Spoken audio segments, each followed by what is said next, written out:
Oui, tout a été permis grâce à une préparation millimétrée des services de renseignement américains et israéliens qui voulaient à tout prix la tête du numéro 1 du pouvoir iranien. C'est le 29 décembre dernier à Palm Beach, regardez, lors de cette rencontre entre Donald Trump et Benjamin Netanyahou que sont nées les prémices de cette attaque contre le guide suprême Khamenei. Les hauts gradés israéliens vont alors multiplier les allers-retours à Washington pour préparer l'offensive, mais surtout américains et israéliens vont s'appuyer sur des années d'infiltration dans la société iranienne.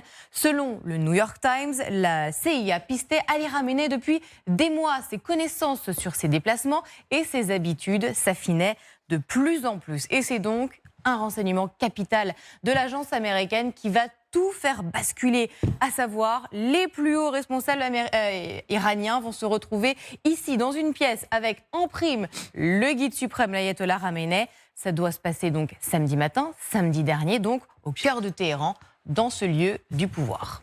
Que décide-t-il de faire donc à ce moment-là ? Impensable évidemment de laisser passer une telle opportunité. Les Américains vont partager les informations avec les Israéliens et ils décident d'avancer la chronologie de l'attaque. Samedi à l'aube, des avions de chasse israéliens décollent. 2h05 plus tard, vous allez voir ce déluge de feu qui s'abat avec une trentaine de missiles longue portée qui frappent simultanément plusieurs lieux stratégiques.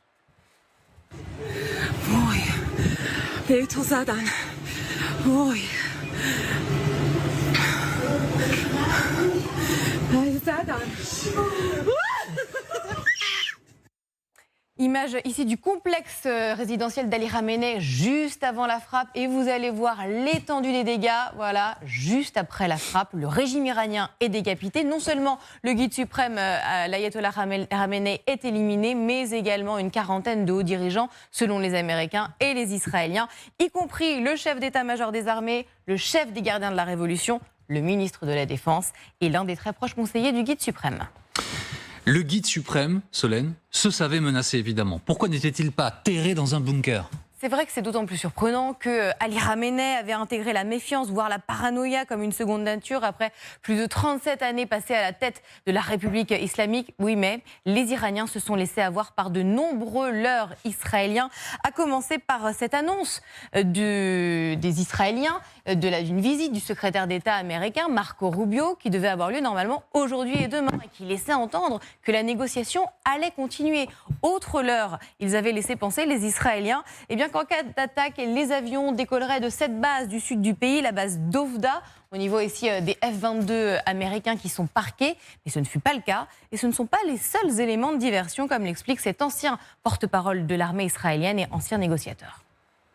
On savait que les Iraniens suivaient de près ce qui se passait à la Kiryat, c'est-à-dire le chef d'État au centre d'état-major de l'armée israélienne. Par exemple, ils suivaient de près ce qui se passait au niveau des voitures et du parking. Or, le matin, il n'y avait aucune voiture dans le parking, donc il y a une très faible concentration de membres de l'état-major israélien.